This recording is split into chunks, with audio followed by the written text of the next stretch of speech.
जय हिंद दोस्तों, मैं संजय आप सभी का मैथ भाई संदीप सर पे स्वागत करता हूं। तो दोस्तों आज आपके सामने भारतीय राज्य व्यवस्था की मैं क्लास लेके आया हूं। इंडियन पॉलिटी हम पढ़ रहे हैं, संविधान उसमें मैंने स्टार्ट किया हुआ है दोस्तों। तो संविधान किस तरीक़ा से बना और हमने किस तरीक़ा से उसकी मांगें करी और 26 जनवरी 1949 तक दोस्तों हम पढ़ चुके हैं उसको। और आपको मैंने लास्ट वीडियो में बताया था कि 26 जनवरी 1950 को दोस्तों क्या हुआ कि हमारा संविधान पूरी तरीक़ा से लागू हो गया। इसको स्टार्ट करने से पहले मैं आपसे कुछ महत्वपूर्ण बातें करता हूं दोस्तों। आपको बताना चाहूँगा कि आपकी जो 6000 के आसपास जो एसआई के पद आने वाले थे ना, अब उनको बढ़ा के कितना कर दिया गया है, लगभग 9500 पद लगभग।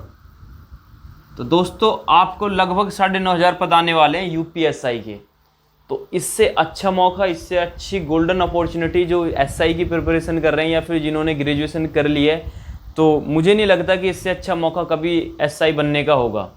तो दोस्तों अगर आप यूपी पुलिस कांस्टेबल में नहीं लग पाए या फिर आप किसी कारणवश जब आप नहीं लग पाए या फॉर्म नहीं फिल कर पाए, तो यूपीएसआई गोल्डन अपॉर्चुनिटी है और काफ़ी अच्छे तरीके से अभी से आप तैयारी में लग जाइए, आप उसको निकाल सकते हैं। क्योंकि 9500 पद हैं लगभग। अभी विश्वकर्मा जी का भी आज तक पे इंटरव्यू लिया गया था, तो उन्होंने बताया था कि जो 6000 पद थे उनको बढ़ा के 9500 के आसपास कर दिया है। सॉरी, तो हुआ क्या कि दोस्तों 9500 के आसपास पद कर दिए गए हैं। तो आप तैयारी में लग जाइए काफ़ी अच्छे से। मैथ आपका चल रहा है, रीजनिंग चल रही है, हिंदी आपकी चल रही है और जीके भी मैंने स्टार्ट की हुई है दोस्तों। ये जो पॉलिटी अभी पढ़ा रहा हूँ ये सभी एग्जाम को ध्यान में रखते हुए। और आपको पता है कि अगर यूपीएसआई की बात करें तो मूल विधि और प्लस संविधान से 24 क्वेश्चन आने वाले हैं। इसका मतलब 24 क्वेश्चन रहेंगे संविधान प्लस मूल विधि से। तो आप देख सकते हैं दोस्तों संविधान का कितना अच्छा खासा रोल रहने वाला है। और संविधान इसी वजह से मैं आपको थोड़ा डिटेल में पढ़ा रहा हूँ ताकि आप किसी भी लेवल का कोई क्वेश्चन गलत ना करें। तो आप तैयारी में लग जाइए दोस्तों। जेल वार्डर फायरमैन का भी आपका एग्जाम है, यूपी पुलिस का, दिल्ली पुलिस भी है और यूपीएसआई भी आ गया है दोस्तों। एनटीपीसी ग्रुप डी भी जल्दी होने वाला है। तो आप तैयारी में लग जाइए, बहुत अच्छा मौका है। क्योंकि दोस्तों 2022 में यूपी में इलेक्शन है, आपको पता होगा, ठीक है, विधानसभा के चुनाव है। तो दोस्तों 2022 से पहले पहले इनको एसआई की वैकेंसी कंप्लीट करानी होगी और जेल वार्डर फायरमैन की भी दोस्तों। तो आपसे मेरी रिक्वेस्ट है, आप अच्छे से पढ़ाई में लग जाइए, नोट्स बना के आप अच्छे से स्टडी करिए, बुक भी लेकर आइए, बुक से भी सेल्फ स्टडी करिए दोस्तों। तो आप काफ़ी आसानी से सिलेक्शन ले सकते हैं यूपीएसआई में। और ज़्यादा कंपटीशन रहेगा नहीं इस बार यूपीएसआई में, क्योंकि जितने भी अच्छी तैयारी करने वाले स्टूडेंट थे वो यूपी पुलिस कांस्टेबल में जा चुके हैं, ट्रेनिंग कर चुके हैं या फिर कुछ जाने वाले हैं। तो दोस्तों आपके लिए यूपीएसआई में लगने के लिए बहुत अच्छा मौका है। तो आप लग जाइए काफ़ी मेहनत से, ठीक है दोस्तों। आगे चलते हैं। जो भारतीय राज्य व्यवस्था इंडियन पॉलिटी मैंने स्टार्ट किया है, इंडियन पॉलिटी में जो मैं आज आपके साथ डिस्कस करने वाला हूँ वो 20 क्वेश्चन होंगे। और 26 जनवरी 1950 को हमारा संविधान लागू हुआ। उस संविधान के कुछ की पॉइंट्स हैं जिनसे डायरेक्टली क्वेश्चन पूछा जाता है आपके एग्जाम में, मतलब जिनसे आपको डायरेक्टली क्वेश्चन देखने के लिए मिलेगा। आपसे 20 क्वेश्चन मैं आज वो डिस्कस करने वाला हूं जो कई बार क्वेश्चन एग्जाम में आए हुए हैं। और एक क्वेश्चन तो ऐसा है दोस्तों जो यूपी पुलिस कांस्टेबल में पूछा गया था, लेकिन बहुत अच्छा क्वेश्चन है दोस्तों। कि क्वेश्चन पूछा गया यूपी पुलिस कांस्टेबल में कि संविधान को अपने हाथों से किसने लिखा। 18 जून 2018 का जब फर्स्ट शिफ्ट का पेपर हुआ था दोस्तों, उसमें पूछा गया कि संविधान को अपने हाथों से किसने लिखा। तो दोस्तों आपको मैं बता दूंगा, प्रेम बिहारी नारायण राजदा जी ने संविधान को अपने हाथों से लिखा था। उसमें डॉक्टर भीमराव अंबेडकर भी ऑप्शन में था। तो दोस्तों आपको ये चीज़ें याद रखनी है। कुछ की पॉइंट्स हैं जो मैं आज आपके साथ डिस्कस करने वाला हूँ। इन की पॉइंट्स को आप सबसे पहले स्क्रीनशॉट ले लीजिए या फिर आप इन्हें स्क्रीनशॉट लेकर अपनी कॉपी में सभी को नोट करेंगे दोस्तों। कई बार एग्जाम में क्वेश्चन रिपीट होते हैं यहाँ से। तो दोस्तों आज टॉप 20 क्वेश्चन आपके साथ डिस्कस करूंगा और उसके बाद आगे से क्लास स्टार्ट होगी। देखिए 26 जनवरी 1950 को हमारा संविधान लागू हुआ। इससे पहले क्या हुआ, कैसे हुआ, मैं 2-3 क्लास ऑलरेडी आपको संविधान की दे चुका हूं दोस्तों, आपको पता होगा। देखिए 26 जनवरी 1950 को हमारा संविधान लागू हुआ। तो जब संविधान लागू हुआ उस दिन, तो सबसे पहले आपसे क्वेश्चन पूछेगा कि जब हमारा संविधान लागू हुआ कि हमारे संविधान में भाग कितने थे। अभी आपको ये नहीं जानना है कि भाग क्या होते हैं, अभी जितना बता रहा हूं आप इतना सुनेंगे। बाकी जब चैप्टर में घुसूंगा मैं अंदर तो आपको सारी चीजें क्लियर हो जाएंगी जब नेक्स्ट वीडियो आपके साथ लेके आऊंगा। देखिए तो सबसे पहले क्वेश्चन पूछेगा कि जब हमारा संविधान लागू हुआ कितने उसमें भाग थे, कितने अनुच्छेद थे और कितनी हमारी अनुसूचियां थी दोस्तों। ठीक है, कितने हमारे पार्ट्स थे, कितने हमारे आर्टिकल थे, कितने हमारे शेड्यूल थे। तो दोस्तों ये चीज़ें आपसे पूछे जाएंगी। जब हमारा संविधान लागू हुआ दोस्तों 22 भाग थे, 395 अनुच्छेद थे और 8 हमारी अनुसूचियां थी। जब हमारा संविधान लागू हुआ तो ये चीज़ें थी, मतलब 22 भाग थे, 395 अनुच्छेद थे, 8 अनुसूचियां थी। इनसे अब क्वेश्चन कैसे पूछा जाएगा, पूछ लेगा जब हमारा संविधान लागू हुआ तो दोस्तों कितने आर्टिकल थे, कितनी अनुसूचियां थी। तो इस टाइप के आपसे डायरेक्टली क्वेश्चन पूछे जाएंगे एग्जाम में। तो आपको ये चीज़ें याद रखनी है। लेकिन अगर अब की बात करता है, ये मैं आगे डिटेल में डिस्कस करूंगा, लेकिन मैंने यहीं पे लिख दिया है ताकि आप याद कर सकें। अगर आप पूछता है करंट में आपसे, तो मतलब संविधान के भाग कितने हैं, तो संविधान के 25 भाग हो गए हैं दोस्तों अब, और लगभग 465 आर्टिकल हैं। बड़े भी हो सकते हैं, इससे घटे भी हो सकते हैं। मैंने लगभग एक आंकड़ा लिया है आपको, लगभग 465 हमारे आर्टिकल हो गए हैं। कितने बढ़ गए हैं देखिए दोस्तों। उसके बाद जो 8 अनुसूची थी उनको बढ़ाकर 12 अनुसूची कर दी गई है दोस्तों। तो अगर आपसे अब करंट के बारे में पूछता है तो 22 भाग की जगह 25 भाग कर दिए गए हैं। और दोस्तों UP police 2019, UP police constable 2019 में ये क्वेश्चन पूछा गया था 19 जनवरी फर्स्ट शिफ्ट को। तो उसमें क्वेश्चन आया था कि दोस्तों ये बताइए कि संविधान जो है हमारा, इसमें अभी कितने भाग है, तो 25 भाग है दोस्तों। करंट का क्वेश्चन था, तो पहले 22 थे, तो ज़्यादातर स्टूडेंट 22 भाग मार के आ गए। तो इस तरीक़ा से आपको याद रखना है ताकि आपका कोई भी क्वेश्चन गलत ना हो, आसानी से आप क्वेश्चन का आंसर कर दें। देखिए 12 अनुसूची होगी, तो ये हमारा बढ़ के अब इतने हो गए। तो दोस्तों अब आपसे एक क्वेश्चन पूछ लेता है यहीं से डायरेक्टली कि ये जो बढ़ते हैं या फिर संविधान में जो संशोधन होते हैं उसकी शक्ति किसके पास होती है दोस्तों। मतलब इट मीन्स जो आर्टिकल बढ़े हमारे 395 से 465 लगभग हो गए, तो आप ये बताइए कि ये मतलब इसकी जो शक्ति किसके पास होती है। इट मीन्स अगर आपके घर में कोई काम चल रहा है, अगर आपके घर के कुछ नियम हैं, अगर आपके घर के कोई नियम की कोई चेंजेस कर सकता है, तो आपके घर में वो शक्ति किसके पास होती है। उसी तरीका से जो भारत का संविधान है, क्योंकि संविधान से ही हमारा देश चलता है, तो भारत के संविधान में संशोधन करने की शक्ति, पावर किसके पास होती है दोस्तों। तो आप आंसर करेंगे भारतीय संविधान में संशोधन करने की शक्ति संसद के पास होती है। ठीक है दोस्तों, तो इतना सा आंसर रहेगा, ये आपको याद रखना है। देखिए जो संविधान सभा की कुल बैठक कितनी हुई, क्वेश्चन नंबर 2 डाल के आपको लिखना है संविधान सभा की कुल बैठक कितनी हुई। आपको मैंने बताया था एक दिन हमारा संविधान लिखा जा रहा था और एक दिन हमारा देश चलता था। अंतरिम सरकार का गठन हो गया था, वो मैं अभी आपसे डिस्कस करूंगा। ठीक है, तो सबसे पहली बैठक हमारी 9 दिसंबर 1946 को हुई और उसके बाद जो सबसे लास्ट बैठक हुई हमारी 24 जनवरी 1950 को हुई दोस्तों। तो इसके बीच में और टोटल कितनी बैठक हुई, ये सारी टोटल बैठक कितनी हुई, आपसे कभी कभी डायरेक्टली एग्जाम में पूछ लेता है कि संविधान सभा में टोटल कितनी बैठकें हुई। तो दोस्तों आप उनका आंसर करेंगे कि कितनी, 166 बैठक हुई। कितनी बैठक हुई, 166 बैठक हुई। आपको इस तरीका से आपको इनको याद रखना है कि कभी भी एग्जाम में क्वेश्चन आए, ये की पॉइंट्स हैं भारतीय संविधान के निर्माण के। इससे आगे मैं आपको संविधान अच्छे तरीके से प्रॉपर स्टार्ट कर दूंगा, या तो आपको अनुसूची स्टार्ट करूंगा या फिर भाग 1 जो भी मैं स्टार्ट करूंगा वो मैं कर दूंगा। देखिए तो सबसे पहले याद रखना है भारतीय संविधान की कुल 166 बैठक हुई। तो भाई साहब 166 बैठक हुई, तो अब आपसे नेक्स्ट क्वेश्चन यहीं से बनेगा कि जो संविधान है इसको लिखने में टोटल कितने दिन लगे। आपसे कई बार पूछा गया है, तो आपको ये याद रखना है 2 साल 11 महीना 18 दिन लगे संविधान को कंप्लीट होने में। तो बहुत अच्छा क्वेश्चन है, कभी कभी डायरेक्टली एग्जाम में पूछा जाएगा कि आप ये बताइए कि संविधान को लिखने में या संविधान को बनने में जो टोटल समय लगा वो कितना है। ऑप्शन में दे देगा लगभग 3 साल या लगभग 4 साल। तो जो इसके नियर बाई हो वो मार देना, या फिर जो सेम हो या ये वो टिक कर देना। तो 2 साल 11 महीना 18 दिन संविधान को लिखने में लगे, संविधान को बनने में लगे दोस्तों। ये क्वेश्चन भी आपको याद रखना है। देखिए क्वेश्चन नंबर 3 आपके कंप्लीट हो गए हैं, 2 साल 11 महीना 18 दिन लगे दोस्तों। अब आपसे पूछ लेता है कि जो भारत का संविधान है उसका चिन्ह क्या है। जो भारतीय संविधान है उनका चिन्ह क्या है। तो दोस्तों भारत का जो संविधान है उसका जो चिन्ह है वो एलिफेंट है, हाथी जिसको हम बोलते हैं। क्योंकि अगर जानवर में हम बात करें आकार के रूप से, तो जानवरों में सबसे बड़ा हमारा एलिफेंट होता है। तो उसी तरीका से जो भारत का संविधान है वो विश्व का सबसे बड़ा लिखित संविधान है दोस्तों। उसी वजह से हाथी को क्या किया गया दोस्तों, संविधान का राष्ट्रीय चिन्ह घोषित किया गया। कभी एग्जाम में पूछा नहीं गया है, लेकिन अगर आपसे कभी पूछ लेना तो आप गलत मत करके आना। इस वजह से मैंने आपको ये सारी चीजें मैं आपके साथ डिस्कस कर रहा हूं। देखिए संविधान बनने में जो समय लगा टोटल 2 साल 11 महीना 18 दिन लगे। ठीक है, संविधान का जो चिन्ह है, संविधान सभा का जो चिन्ह था दोस्तों, एलिफेंट था। आप संविधान लिख लीजिए, संविधान का जो चिन्ह था वो एलिफेंट था दोस्तों, क्योंकि हाथी बहुत बड़ा आकार का होता है। उसी तरीका से जो भारत का संविधान है वो विश्व का सबसे बड़ा लिखित संविधान है, जो हमारा संविधान है। ठीक है दोस्तों।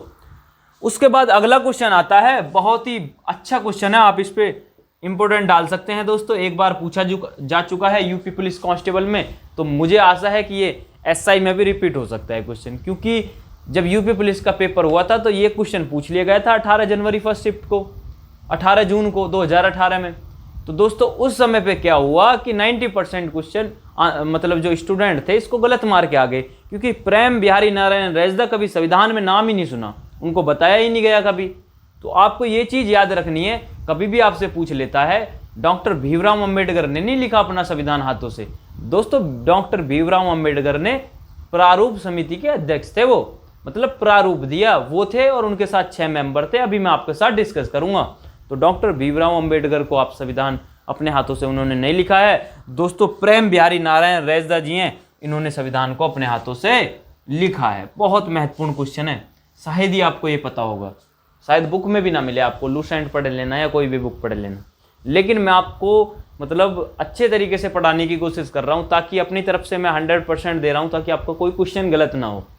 बट आप बुक भी फॉलो करते रहिए, सेल्फ स्टडी करते रहिए, प्रीवियस ईयर क्वेश्चन लगाते रहिए। वैसे मैं आपको सारे प्रीवियस ईयर क्वेश्चन कराने वाला हूँ, जितने भी आपके यूपी पुलिस या एसआई में आए हुए होंगे पॉलिटी से, तो उस चीज़ की आप टेंशन ना लें। देखिए अगला क्वेश्चन है कि जो संविधान का जो सजावट का जो काम है दोस्तों, आपने देखा होगा कि जैसे आप अपनी प्रैक्टिकल की फाइल बनाते हैं, ठीक है, तो आप क्या करते हैं उस पर कुछ ना कुछ सजावट भी कर देते हैं। जैसे आपने कोई फाइल बनाई है, चार्ट बनाया बच्चों का, आपने देखा होगा 1, 2 या 3rd 4th क्लास में क्या है कि चार्ट बनाए जाते हैं बड़े बड़े। हमने तो नहीं बनाए होंगे, आपने भी नहीं बनाए होंगे, लेकिन जो अब नई जनरेशन आ रही है तो स्कूल्स में क्या होता है कि वो चार्ट्स बनाने के लिए दिए जाते हैं। तो चार्ट्स पे क्या होता है कि वो बच्चा क्या करता है, वो अपने चाचा से, अपने पापा से, अपनी मम्मी से या अपने बड़े भाई बहन से दोस्तों, वो उसमें क्या कर लेता है, सजावट करवा लेता है कुछ, ताकि उसका चार्ट अच्छा लगे। उसी तरीका से हमारे संविधान में भी कुछ ना कुछ सजावट की गई है। तो आपसे क्वेश्चन पूछेगा दोस्तों कि जो हमारा भारतीय संविधान है, इसमें जो सजावट का काम किया है वो किसने किया है, बस आपसे नाम पूछा जाएगा दोस्तों। तो आप नाम दे सकते हैं, जो हमारे सजावट का जो काम किया है वो नंदलाल घोष जी ने किया है दोस्तों। किसने किया है, जो सजावट का काम है वो नंदलाल घोष जी ने किया है दोस्तों। इतने आसान क्वेश्चन है, 1 से 2 बार आप इनको रिवाइज करेंगे, लाइफ टाइम आपको याद हो जाएंगे। जब आप एग्जाम देने के लिए जा रहे हैं उससे 1-2 दिन पहले रिवाइज मार लीजिए, बस जय राम जी की, काम आपका कन्फर्म है। देखिए उसके बाद बात करते हैं कि जो स्रोत हैं, क्योंकि जो हमारा संविधान हमने लिखा है तो हमने क्या किया है कि और देश से कुछ चीज़ें, जैसे हमें फंडामेंटल राइट्स हैं, ये यूएसए से लिए गए हैं। तो यूएस से, अमेरिका से क्या हुआ कि हमें उनकी चीज़ें अच्छी लगी, कोई भी किसी भी देश का हमें कोई भी आर्टिकल या फिर कोई भी उसकी जो मतलब चीज़ें हैं वहाँ की वो अच्छी लगी, तो वहाँ से हमने ठाया, उनको कुछ मॉडिफाई किया, अपने संविधान में ऐड कर दिया और आर्टिकल नंबर डाल दिया कि भाई ये आर्टिकल में रहेगा। या फिर राइट टू इक्वलिटी, समानता का अधिकार, या फिर कोई भी मतलब ऐसा अधिकार है तो जो दोस्तों हमने बाहर से लिया है और उसको अपने संविधान में डाल दिया है, या तो सेम डाल दिया या फिर उसको मॉडिफाई करके, तो उसको बोलते हैं स्रोत। जैसे अगर मैं कुछ अपनी नोट्स बना रहा हूँ दोस्तों, जैसे बिल्कुल प्रैक्टिकली आप समझ पाएंगे, समझिए मेरी बात को। जैसे मैं नोट्स बना रहा हूँ, अब जैसे मैं कंप्यूटर की नोट्स बना रहा हूँ, तो मैं कंप्यूटर की अपने पास एक कॉपी लिखूंगा वाइट पेज की, जिसपे मैं नोट्स बना रहा हूँ। उसके बाद मैं एक एनसीईआरटी बुक फॉलो कर रहा हूँ, एक मैंने लूसेंट ले ली, या फिर मैंने 2 से 3 बुक ले ली, 3 बुक मैंने अपने पास रख ली। उन 3 बुक को मैंने पढ़ने के बाद क्या किया कि उन 3 बुक से जो जो मुझे अच्छा मटेरियल लिखा वो मैंने अपनी नोट्स कंप्लीट कर ली दोस्तों। तो दोस्तों जो मेरी नोट्स का जो स्रोत है वो मैंने 3 बुक से लिया है। उसी तरीका से हमारा भारतीय संविधान जो 395 आर्टिकल उस टाइम पे लागू हुए थे दोस्तों, तो वो हमारे लगभग 60 देशों से स्रोत, मतलब 60 देशों से लिए गए दोस्तों। तो ये चीज़ आपको याद रखनी है। पूछ लेता है कभी कभी कि जो भारतीय संविधान के जो स्रोत हैं वो लगभग कितने देशों से लिए गए हैं, तो आप याद रख सकते हैं 60 देशों से लिए गए हैं। देखिए अगला क्वेश्चन, ये मैं आपको ऑलरेडी बता चुका हूं, क्वेश्चन नंबर 8 है, भारत के संविधान के संशोधन की पावर संसद के पास होती है। मतलब जो भारतीय संविधान में जो भी संशोधन हो सकता है, या फिर आर्टिकल को हटाना, बढ़ाना, घटाना, जो भी है, जिस तरीका का संशोधन हो सकता है, खत्म तो कर नहीं सकते आर्टिकल और ऐड कर सकते हैं संशोधन करके। तो वो शक्ति किसके पास होती है? संसद के पास होती है। किस तरीका से संशोधन होता है, क्या होता है, वो सारी डिटेल्स में आपको आगे आपको सारी जानकारी मिलेगी। पॉलिटी में आपका एक भी डाउट नहीं बचेगा, और जो भी डाउट आपका बचे वो मुझे आप कमेंट बॉक्स में ज़रूर बताएं, जिससे कि ताकि मैं आपको समझा पाऊँ। देखिए आगे चलते हैं। उसके बाद ये आपके 8 क्वेश्चन मैं आशा करता हूँ ये आपके कंप्लीट हो गए होंगे, आपने अच्छे से पढ़ लिए होंगे। उसके बाद आपसे पूछा जाता है कि दुनिया का सबसे बड़ा लिखित संविधान किस देश का है? तो आप कन्फ्यूजन हो जाएंगे कि भाई हमारे देश का तो होगा ही नहीं, लेकिन ये अपने लिए बहुत बड़ी सौभाग्य की बात है कि जो हमारा देश भारत है उसका सबसे बड़ा लिखित संविधान है दोस्तों। तो आप ये भी आंसर देख लीजिए, 9वां क्वेश्चन है, इसका आंसर होगा भारत। ठीक है दोस्तों। उसके बाद 10वां क्वेश्चन है, आपसे पूछ लेता है कि सबसे छोटा संविधान किस देश का है? तो दोस्तों यूएसए का है, बस उसमें 7 आर्टिकल हैं। आप देख सकते हैं अगर अपने संविधान से इसे कंपेयर करने लगे ना, तो हमारे संविधान में कितने 395 आर्टिकल थे तब, और इसमें बस 7 आर्टिकल हैं, और यूएसए जैसा देश चल रहा है इस। तो आप देख सकते हैं कि बहुत महत्वपूर्ण क्वेश्चन है, सबसे छोटा संविधान। तो जब आप संविधान पढ़ रहे हैं तो 1-2 पॉइंट किसी अदर कंट्री से भी याद कर लीजिए, क्योंकि हो सकता है आपके एग्जाम में पूछ ले। जो फेमस चीज़ें हैं, जैसे सबसे बड़ा लिखित संविधान अपने देश का हो गया, सबसे छोटा संविधान यूएसए का हो गया, सबसे प्राचीन संविधान मतलब पुराना संविधान, तो दोस्तों वो हमारा यूएसए का हो गया। उसके बाद आपसे नेक्स्ट क्वेश्चन पूछा जाएगा कि सबसे नया संविधान किस देश का है दोस्तों? तो आप आंसर कर देंगे साउथ सूडान का सबसे नया संविधान है। तो दोस्तों ये चीज़ें मैंने जो आपको बताई हैं, अभी आपके 12 क्वेश्चन हो गए हैं, 8 क्वेश्चन और मैं आपके साथ डिस्कस करूंगा, और 20 क्वेश्चन आपके होंगे। ये 20 क्वेश्चन आपको एग्जाम में बहुत हेल्प करने वाले हैं। इन 20 क्वेश्चन को आप एक पेज पे लिखेंगे, लिख के आप आराम से याद करेंगे। ठीक है, अब आगे चलते हैं। देखिए तो आगे चलते हैं, जो बचे हुए 7 से 8 क्वेश्चन है मैं वो आपके साथ डिस्कस करता हूँ। देखिए जो अगला क्वेश्चन आएगा, सबसे पहले आपसे पूछेगा कि जो प्रारूप समिति थी उसका गठन कब किया गया दोस्तों? पहला क्वेश्चन तो ये बनेगा। दूसरा क्वेश्चन पूछा जाएगा कि आप ये बताइए कि प्रारूप समिति का जो गठन हुआ उसमें टोटल मेंबर कितने थे? या फिर आपसे पूछा जाएगा कि प्रारूप समिति का जो गठन हुआ इसके अध्यक्ष कौन थे? 3 प्रकार के आपसे क्वेश्चन ये प्रारूप समिति से पूछे जा सकते हैं। या फिर जो प्रारूप समिति थी उसको प्रारूप देने में संविधान को टोटल कितना समय लगा? Question number 4। और क्वेश्चन नंबर 5 आपसे पूछा जाएगा कि जो प्रारूप समिति थी इन्होंने संविधान की जो रीडिंग करी टोटल कितनी बार करी? ये 5 क्वेश्चन है जो प्रारूप समिति से आपसे पूछे जा सकते हैं। ठीक है दोस्तों, तो सबसे पहले क्वेश्चन की तरफ चलते हैं। तो क्वेश्चन नंबर 13 लिखा हुआ है, आपसे पूछा जाएगा कि प्रारूप समिति का गठन कब हुआ दोस्तों? 29 अगस्त 1947 को दोस्तों प्रारूप समिति का गठन होता है। ठीक है, और इसके जो अध्यक्ष होते हैं वो डॉक्टर भीमराव अंबेडकर होते हैं। टोटल मेंबर इसमें 7 होते हैं। देखिए इसके जो अध्यक्ष होंगे वो डॉक्टर भीमराव अंबेडकर होंगे, और जो इसके टोटल 7 मेंबर थे अध्यक्ष को मिलाकर, इट मींस एक डॉक्टर भीमराव अंबेडकर, 6 और इसके मेंबर थे अध्यक्ष को मिलाकर, टोटल 7 मेंबर थे। तो आप उन 6 के भी नाम याद रख सकते हैं, बुक किसी भी बुक में आपको मिल जाएंगे, आप उनको याद कर सकते हैं। बट महत्वपूर्ण जो क्वेश्चन है वो मैं आपके साथ डिस्कस कर रहा हूँ। ठीक है, देखिए अब पूछा जाएगा कि प्रारूप देने में जो टोटल समय लगा दोस्तों वो कितना लगा? इट मींस जो प्रारूप देने में टोटल समय कितना लगा? सबसे पहले प्रारूप समिति का गठन बता दिया, उसका अध्यक्ष बता दिया, उसके टोटल मेंबर बता दिए। अब मैं आपको ये तो बता दूं कि प्रारूप होता क्या है। प्रारूप का मतलब ये होता है कि आप आसान सी भाषा में समझेंगे कि सपोज करो आप मेरे साथ क्लास ले रहे हैं। क्या कर रहे हैं? आप मेरे साथ क्लास ले रहे हैं। आप क्लास लेते समय आप अपनी कॉपी में जो मन आ रहा है आप उसको पॉइंट टू पॉइंट नोट करते जा रहे हैं। उसके बाद क्या दिमाग में आएगा? आप उसको प्रारूप देंगे, इट मींस फिर से रूप देके किसी दूसरी कॉपी में उतारेंगे शॉर्ट में। उसके बाद आप फिर तीसरी बार जाएंगे, उसको किसी कॉपी में नोट्स बनाएंगे, अच्छे से उसको 1 से 1.5 पेज में उसको थ्योरी टाइप में लिखेंगे। इसका मतलब आपने उसको प्रारूप दे दिया, फिर से रूप दे दिया। उसी तरीका से जब संविधान हमारा लिखा जा रहा था तो संविधान को लिखने के बाद एक संविधान जो सभा थी उन्होंने एक टीम गठित करी जिसको हम क्या बोलते हैं? प्रारूप समिति बोलते हैं। उस प्रारूप समिति का अध्यक्ष डॉक्टर भीमराव अंबेडकर को बनाया गया। उनकी अध्यक्षता में दोस्तों क्या किया गया? संविधान को फिर से रूप दिया गया। टोटल 3 बार इसकी रीडिंग हुई थी दोस्तों। अब आपसे क्वेश्चन पूछेगा इस प्रारूप देने में जो समय कितना लग गया दोस्तों? 141 दिन प्रारूप देने में टोटल समय लग गया। उसके बाद जो टोटल रीडिंग हुई, कुल वाचन हुआ दोस्तों, वो हमारा 3 बार हुआ। जो संविधान का जो वाचन किया 3 बार करा ताकि कोई इसमें मिस्टेक ना हो। तो ये आपके प्रारूप समिति के क्वेश्चन यहाँ पे कंप्लीट होते हैं। Question number 14, question number 15, question number 13। आप ये भी याद रख सकते हैं, ठीक है, ये भी क्वेश्चन डालिए। तो ये आपको एक बात क्लियर होगी, बात समझ में आ गई होगी।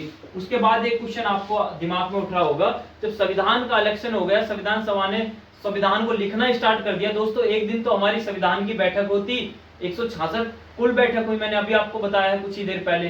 तो दोस्तों हमारी एक अंतरिम सरकार का गठन किया गया था, जो उस समय पे देश को चला रही थी। क्या किया गया था? अंतरिम सरकार का गठन किया गया था, जो उस समय पे देश को चला रही थी।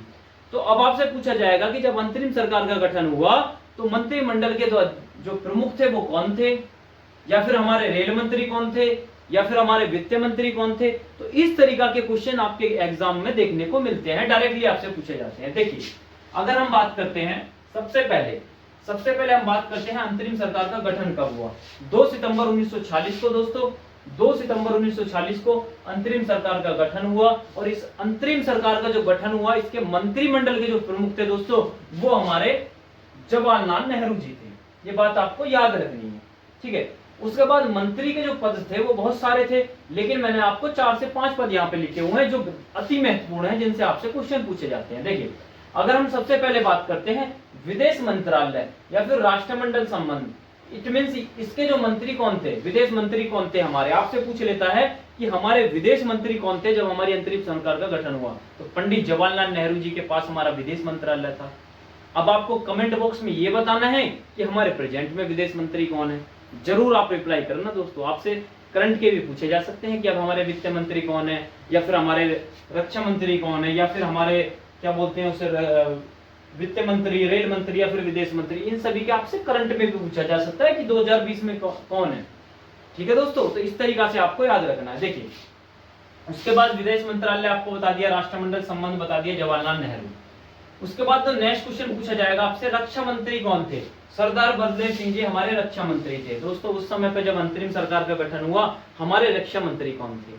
तो हमारे कौन थे? सरदार बलदेव सिंह से।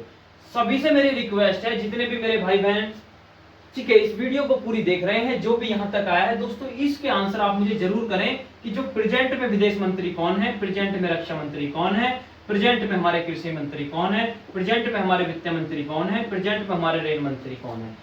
इनके आपको कमेंट बॉक्स में आंसर देने हैं, चाहे आप सर्च मार के करेंगे, क्योंकि इससे आपको ना चीजें याद रहेंगी। अगर आप एक बार कमेंट बॉक्स में किसी क्वेश्चन का आंसर टाइप कर देते हैं ना, तो वो आपको लाइफ टाइम के लिए याद हो जाएगा। हो सकता है कि आपसे वित्त मंत्री पूछ लें आने वाले आपके एग्जाम में, पुलिस के में, या फिर दिल्ली पुलिस में। तो आप क्या करना है, आपको इनका कमेंट बॉक्स में रिप्लाई देना है। रक्षा मंत्री हमारे अंतरिम सरकार का जब गठन हुआ, सरदार बलदेव सिंह जी थे। और खाद्य एवं कृषि मंत्रालय हमारा डॉक्टर राजेंद्र प्रसाद के पास था। वित्त मंत्री और रेल मंत्री काफी महत्वपूर्ण है, आप इनको याद कर सकते हैं, बहुत ही महत्वपूर्ण है।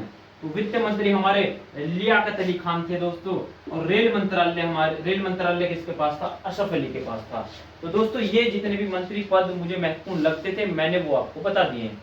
और भी बहुत सारे महत्वपूर्ण मंत्री पद थे, आप उनको याद कर सकते हैं बुक से। तो दोस्तों इनके कमेंट बॉक्स में आंसर जरूर मुझे टाइप करके दें। आपसे ये मैं उम्मीद करता हूं कि आप मुझे आंसर कमेंट बॉक्स में जरूर देंगे, और मैं आपका आंसर का रिप्लाई भी करूंगा, आपने सही दिया है या गलत किया है। ठीक है दोस्तों, तो आज के टॉप 20 क्वेश्चन के लिए बोला था, 21 क्वेश्चन करा दिए। एक क्वेश्चन आपको किसी में बोल दिया, आपको मतलब दबाव टाइप का नहीं होता है, उस टाइप में एक क्वेश्चन आपको ज्यादा करा दिया। मैंने 20 क्वेश्चन लिखा हुआ है थंबनेल में भी, और 20 क्वेश्चन मैंने आपको बताया है, तो आपको आज मैंने 21 क्वेश्चन करा दिए हैं। तो दोस्तों आपको टॉप 21 क्वेश्चन ये हमारे कैसे लगे, संविधान पॉलिटी जहां तक मैंने आपको पढ़ा दिया था, उससे मैंने आगे चल के मैंने आपको ये संविधान के क्वेश्चन कराए हैं। आगे से मैं आपको संविधान की अनुसूची आपके साथ डिस्कस करूंगा नेक्स्ट क्लास में, और उसमें मैं आपको बताऊंगा कि फर्स्ट अनुसूची क्या है, सेकंड क्या है, कौन कौन सी हमारी अनुसूची महत्वपूर्ण है, उनके बारे में जितनी भी हिस्ट्री होगी दोस्तों सारी मैं आपको बताऊंगा दोस्तों। तो आपको वीडियो मेरी कैसी लगी आप कमेंट बॉक्स में जरूर बताया करें, रिप्लाई दिया करें कमेंट बॉक्स में। ठीक है दोस्तों, और वीडियो को लाइक कर दिए, और जो भी भाई बहन हमारे चैनल के साथ जुड़े हैं, नए हैं, तो वो चैनल को सब्सक्राइब कर दें। ठीक है दोस्तों, तो मैं आशा करता हूँ वीडियो आपको समझ में आई होगी। तो दोस्तों वीडियो देखने के लिए बहुत बहुत धन्यवाद दोस्तों। मिलते हैं आपसे नेक्स्ट वीडियो में, तब तक के लिए दोस्तों अपना ख्याल रखिए। Thank you, bye bye, take care.